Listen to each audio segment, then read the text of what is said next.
Hello. Yes, I've been gone for 6 weeks. I'm gonna tell you all about it. But first, huge shout out and thank you to Alice. Alice sent me everything that is visible. She sent me all of this jewelry for my daughter's jewelry jar. My daughter turns 25 in June and she requested that I make her another jewelry jar. I did one of these for Christmas. She loved it so much she wanted another one. I had filled it up to about here. So everything on top of that has come from Alice. So huge thank you to Alice for that. That was so much fun to look at each piece as I dropped it in there. And I left them in the little plastic baggies. I checked with her. I said, now, do you want to untangle all of this? Or should I leave it in the little plastic baggies? She goes, I think you should leave it in the little plastic baggies. So I did. I know on TikTok when they're undoing the jewelry jars, like they're just untangling all of it. Like if they thrift them or get them at a antique store or buy them off of Depop. But I did leave the little baggies. Alice sent everything so beautifully, but thank you for that. If you want to contribute to her jewelry jar, if you're doing some spring cleaning, just drop me an email, ClaudiaCayeVintage@gmail.com, and I will give you my shipping address and we can get that into the jar for her. Also, huge shout out to Sheila and to every other person who emailed me and sent me messages checking on me. I appreciate you guys. You're these little glimmers in a very dark spot for me, so I appreciate all of that. As to where I have been the last 6 weeks, I have been bedbound. If you don't know, I have multiple chronic illnesses, fibromyalgia being the main one. I was diagnosed with that 28 years ago, and then I spent the next 25 years just pushing through. And I was a single mom, I was a business owner. Before I was a business owner, I was a retail manager.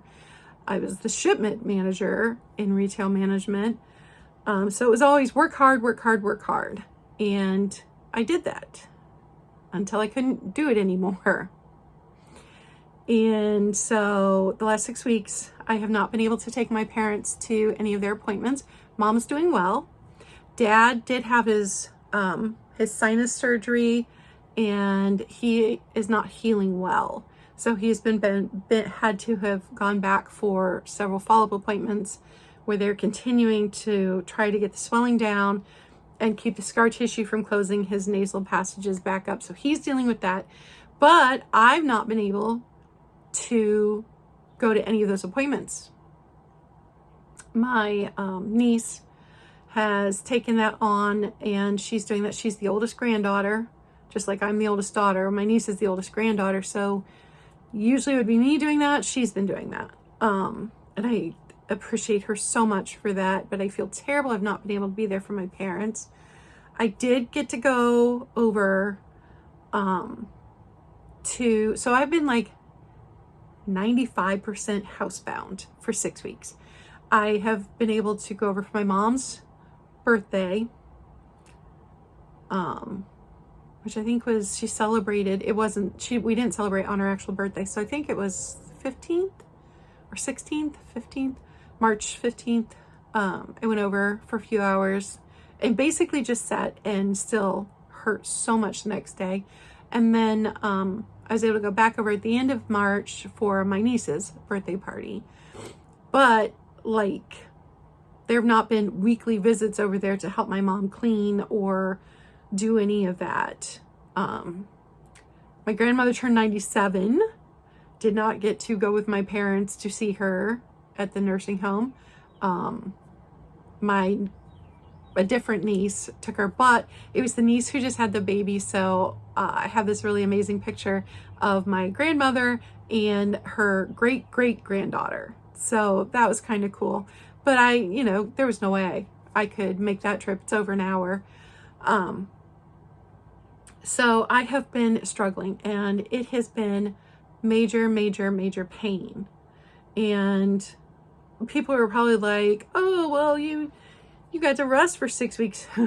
No, I didn't. When you're in that much pain, you cannot think straight. So like, I couldn't even catch up on a TV show or watch a movie. I haven't seen Wicked yet. And my sister has all of the streaming services. I haven't even seen Wicked because I cannot focus enough. Today is the first day where it felt like my brain is half working, and this is my 4th attempt to film this. So the fibro fog, brain fog, is still very, very real. So I'll go into more detail with what's going on if you want to stick around for it. But if you want to know how you can help me, the number one thing is to buy something from me. I am hoping to get up a static sale. I do not know that right now I will be able to do live sales. I miss you guys so much, but I used to get more energy in the mornings, and right now I have zero energy. But it seems like afternoon, after I've had my nap, but before dinner time, I have the tiniest bit of energy. So that's why that's the time that I am filming this right now. I don't know when I'll get it up, but that's when I'm filming it. So I'm hoping today or tomorrow to get a sale up for you guys, a static sale with a couple mystery boxes. Obviously, I've not been outsourcing. I have not. I missed the last flea market at the fairgrounds. I missed that. And that was a combination of me being in so much pain and winter weather that we got that morning. So I wasn't able to go to that. And then they didn't have one in March, although I probably wouldn't have been able to go to that anyway. Next one is this month. I would like very much to be able to go to that, but I just don't know. I just don't know. So that's a big thing if you want to buy something from me. Second thing, I did post a link to my Amazon wish list, my Venmo, and my PayPal in the description box below. I wouldn't normally do that, but it's there if you want to take a look at it.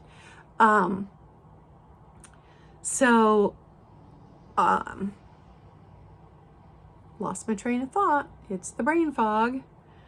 I am currently just kind of stuck because I was diagnosed 28 years ago this month, 28 years of chronic pain.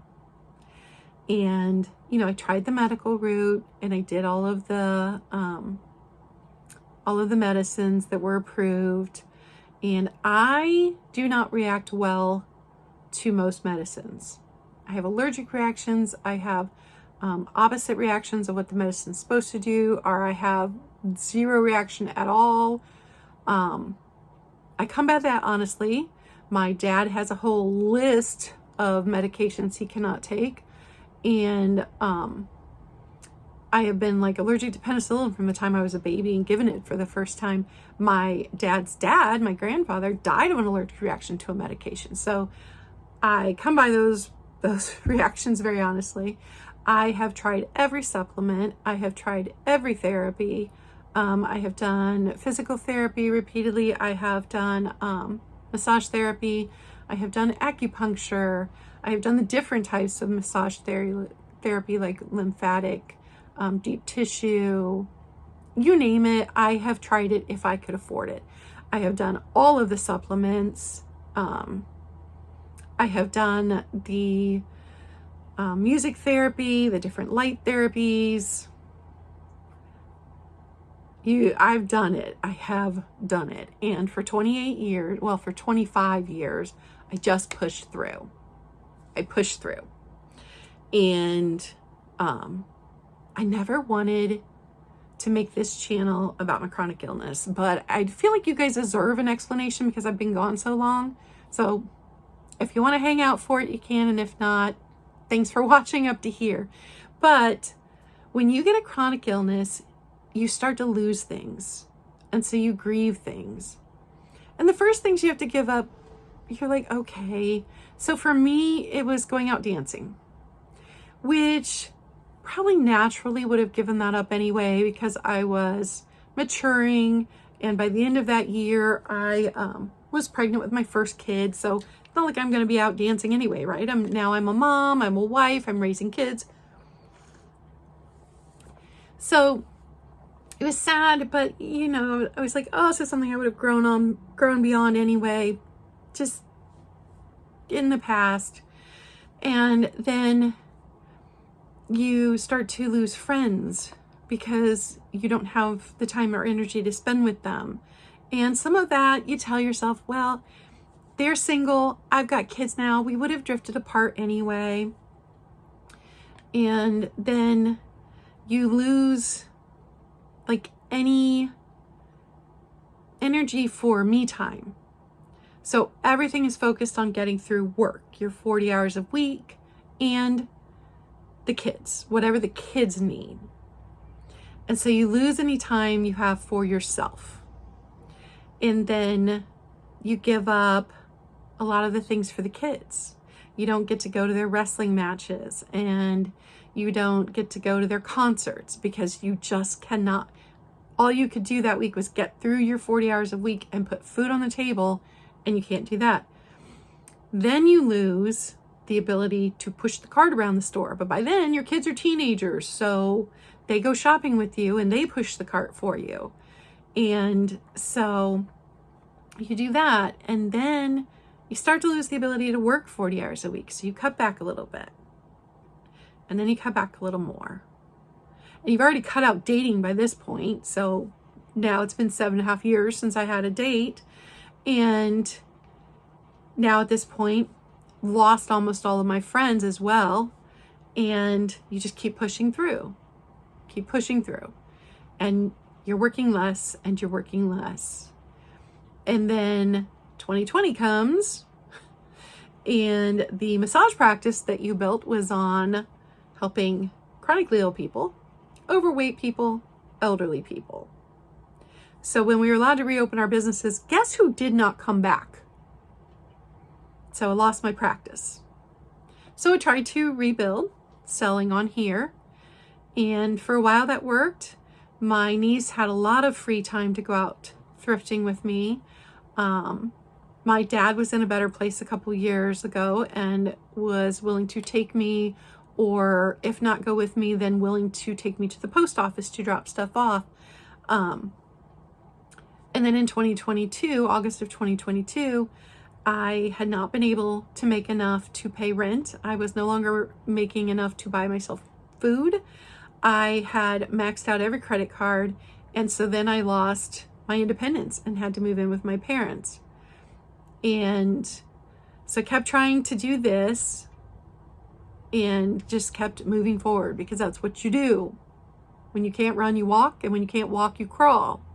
And when you can't crawl, your family has to carry you. And that is what my family has been doing.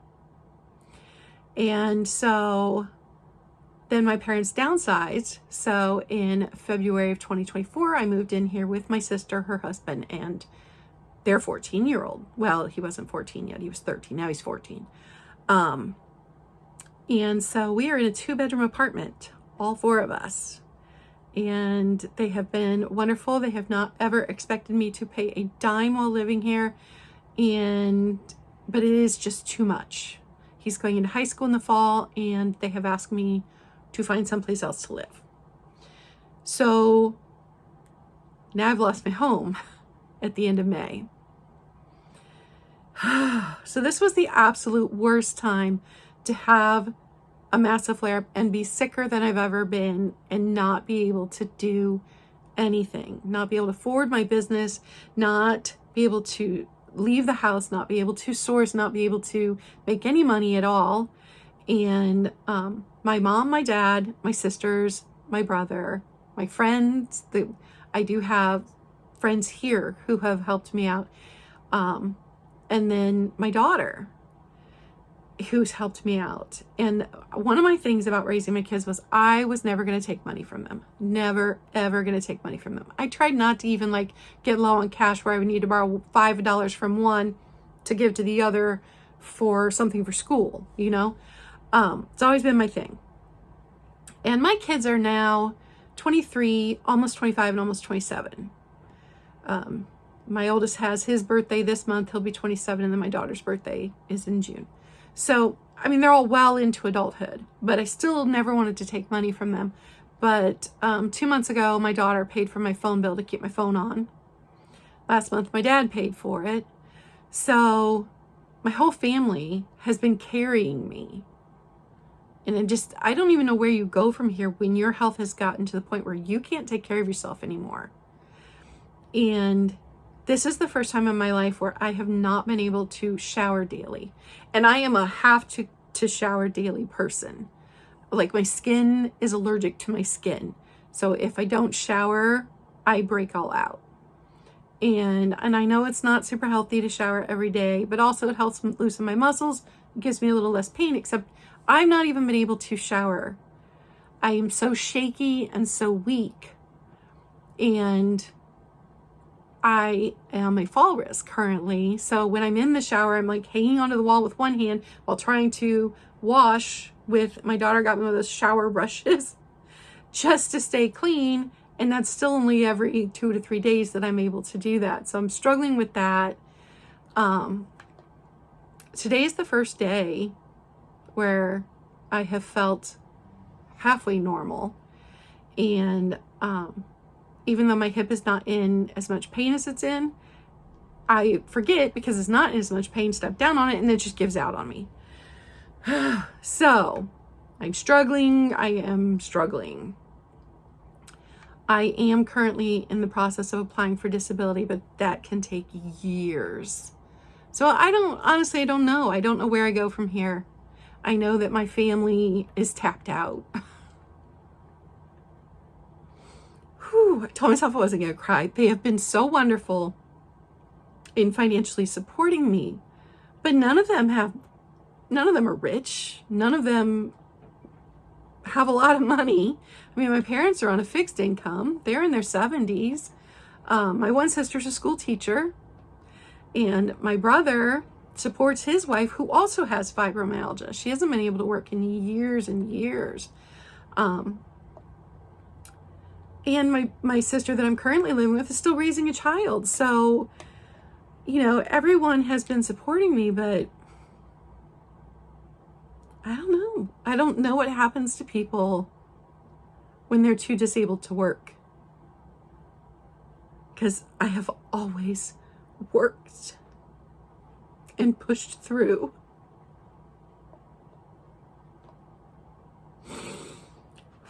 So that's where I've been. I have been rotting on my bed, just trying to breathe through the pain every second of every day for the last 6 weeks. And my hope is that with the weather changing, I will start to feel better. Doesn't change any of the stress that is crushing me right now, but it would be nice if it stopped being crazy weather. And I hope to get back to sales. I cannot promise when I'll be able to do a live again. I think that's everything. So I hope that you guys are doing okay. I know that some of you have had a really, really rough winter. I've gotten emails about, people who caught something at the end of December and have been sick since then and just not able to fight it off. Went back to work. We're sure they were feeling better. Right back to being just as sick. The guy that runs my favorite thrift shop, he has Betty's thrift, flea market and thrift shop kind of thing that's the closest to me to thrift at. He had pneumonia, was hospitalized. Now he's got things going on with his heart, so he hasn't even been open. So this winter hit everybody really, really hard. So that's where I'm at. I'm hoping to get you guys up a sale in the next couple of days, and then hoping that I can get back to doing lives and get back to sourcing new and fabulous items, and see where I land at the end of May. I don't know. All right, you guys, be kind. You never know how much it's going to mean to somebody. So just the emails that I got checking in on me, they were glimmers. They just uplifted me so much. So be kind. You never know who you are helping with just the teensiest bit of kindness. Thanks, guys.